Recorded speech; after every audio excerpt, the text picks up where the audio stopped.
Интервью в студии Петр Васильев. Здравствуйте. Коллектор – это сотрудник профессиональной коллекторской организации, осуществляющий деятельность по возврату просроченной задолженности в качестве основного вида деятельности, включенной в Государственный реестр профессиональных коллекторских организаций. Как вести себя с коллекторами – такова тема нашего разговора сегодня. Гость у нас в студии Татьяна Самойлова, прокурор отдела по надзору за исполнением законов в социальной сфере прокуратуры Республики Саха-Якутия. Татьяна Андреевна, здравствуйте. Здравствуйте. Давайте подробнее поговорим о том, кто же все-таки такой коллектор. Да. Начнем с того, что коллекторская деятельность у нас регулируется федеральным законом от 3 июля 2016 года номер 230 ФЗ. И он так и называется «Защите прав и законных интересов физических лиц при осуществлении деятельности по возврату просроченной задолженности и микрофинансовой деятельности». Так. В этом федеральном законе у нас есть четкое определение, кто такой коллектор. Как вы сейчас и произнесли, это коллектор, это сотрудник профессиональной коллекторской организации, которая занимается осуществлением возврата просроченной задолженности и в качестве основного вида деятельности и включена в государственный реестр таких организаций. Убедиться в том, действительно ли организация включена в реестр, можно на сайте Федеральной службы судебных приставов России, поскольку они уполномочены вести именно такой реестр и публиковать его на своем официальном сайте. Вот это кто такой коллектор, вот у нас в федеральном законе предусмотрено. Татьяна Андреевна, ну вот смотрите, полномочия коллектора понятно. Одно дело его полномочия, другое дело методы. Насколько прописано, вот, так скажем, в законе, какими методами коллектор может взаимодействовать с должниками? Да, конечно. Федеральный закон это тоже предусматривает. Тут важно знать, что коллектор это не орган принудительного исполнения, как Федеральная служба судебных приставов. И только приставы у нас имеют право накладывать арест на имущество, реализовывать имущество, либо выселять из жилого помещения и так далее, радикальные такие меры. А коллектор у нас это просто, как сказать, лицо, которое должником взаимодействует для того, чтобы убедить его вернуть долг, либо решить проблему каким-то иным способом. Ну и методы убеждения тоже разные. Да, ну вот именно способы взаимодействия с должником также у нас предусмотрены федеральным законом. Они у нас предусмотрены статьей 4 данного закона.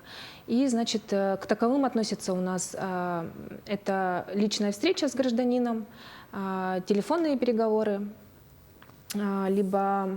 СМС-сообщения. Да, телеграфные, текстовые, голосовые, иные сообщения, которые передаются через сеть интернет. Либо это почтовая корреспонденция, которая направляется по месту жительства должника. Вот эти способы у нас предусмотрены. Татьяна Андреевна, вот смотрите, что мне стало интересно. Так. Понятно, что если долго не взаимодействовать с сотрудниками УФСИН и ФССП, то будут различные аресты, так? А что будет, если игнорировать звонки от коллектора?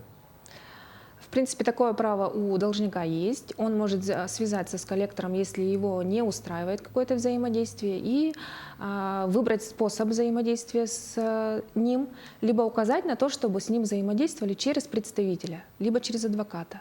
То есть тут как бы сторона должника тоже имеет свои права. То есть без личного общения, получается?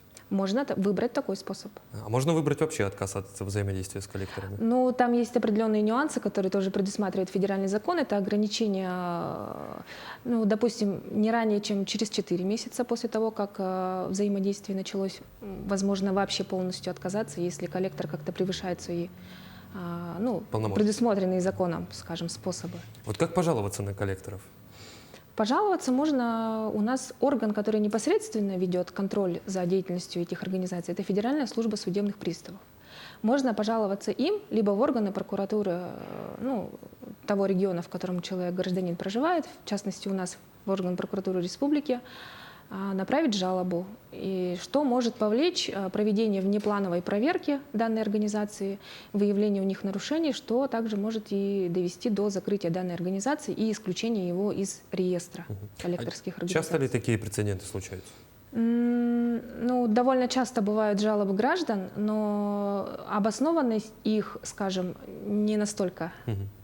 Ну, то есть... Все-таки, коллектор у нас уже сейчас, они уже как бы, по закону все у них идет, они предусматривают свои полномочия, не знают, поэтому часто не превышают. Ну, то есть никаких угроз, там, Ну, оскорблений, да. ничего прочего. С- как-то.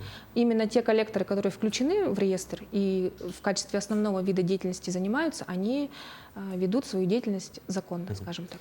Татьяна Андреевна, смотрите, а может ли коллектор угрожать должнику тем, что отнимет у него, ну, так скажем, имущество, там, телефон, ноутбук, машину?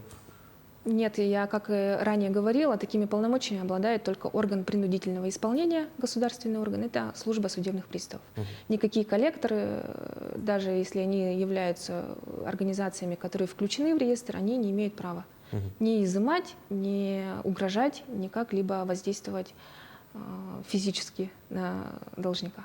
А что вот грозит самим коллекторам, если, допустим, они превысили свои полномочия? Ну, у нас предусматривается и административная, и уголовная ответственность, поэтому за свои действия коллекторы, так же, как и, ну, как и все граждане и юридические лица Российской Федерации, несут ту же самую ответственность. И также гражданин может подать исковое заявление в суд на неправомерные действия коллекторских организаций и взыскать с них, допустим, понесенные убытки или моральный вред, который они нанесли. А были у нас в республике такие случаи? На практике таких случаев не так много, поэтому сейчас как пример, к сожалению, я привести не смогу. Тогда, получается, прокуратура в части взаимодействий коллекторов с должниками защищает обе стороны.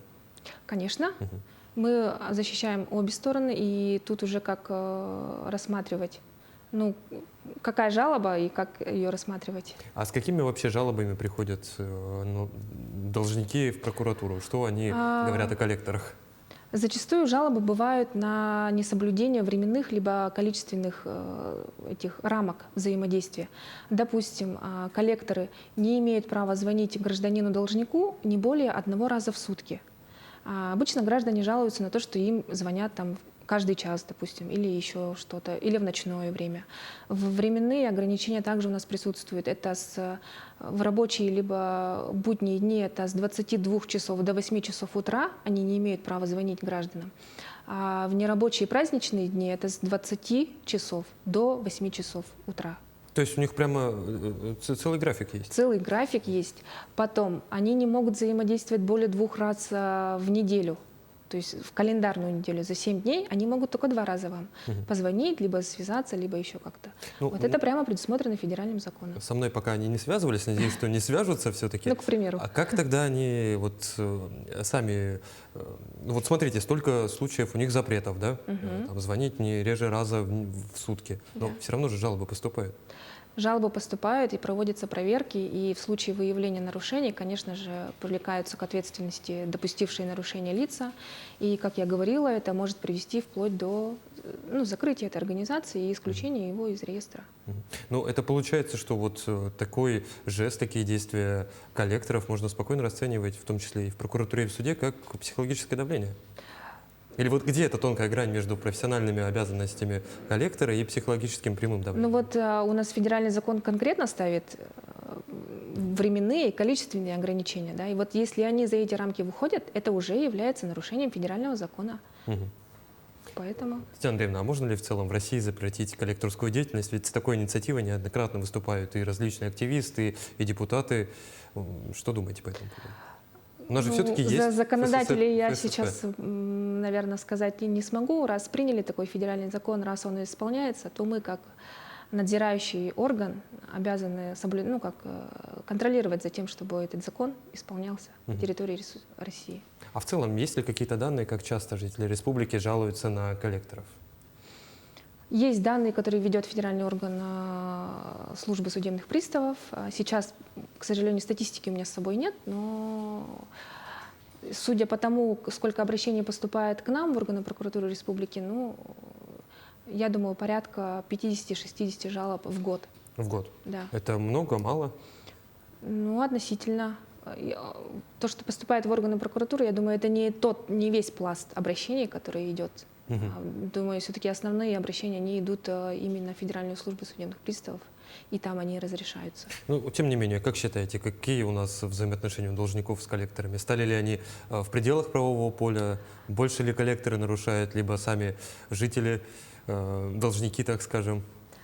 Мне кажется, сейчас у нас идет тенденция положительная к тому, что коллекторы все-таки уже знают как бы свои права и обязанности и взаимодействуют в рамках закона. Татьяна Андреевна, еще хочу спросить такой вопрос. Есть понятие «черный коллектор».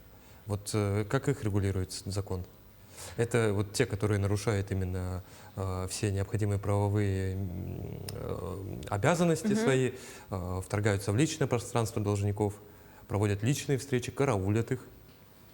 Ну, это уже в рамках уголовно-процессуальной призмы, мне кажется, надо рассматривать их действия, поскольку это уже непосредственное нарушение всех конституционных прав граждан, непосредственное вторжение в их личную жизнь, поэтому тут только призма через следствие и через уголовное. Татьяна Андреевна, ну, в заключение давайте дадим совет обеим сторонам этого, так скажем, извечного конфликта, как себя гражданам вести с коллекторами и как, самое главное, коллекторам тактично и, так скажем, в рамках закона вести себя с должниками. Ну, тут как посоветуешь, тут у нас есть прям федеральный закон, который это предусматривает, поэтому гражданам хотелось бы донести такую информацию, что коллектор это все-таки у нас деятельность разрешенная на территории Российской Федерации, поэтому надо как-то лояльно относиться к тем, что звонят коллекторы, поскольку имеется задолженность. А коллекторам посоветовать не выходить за рамки федерального закона и не нарушать права граждан, как бы вторгаясь в их личную жизнь и нарушая непосредственно их конституционные права. Поэтому тут должен быть баланс с обеих сторон.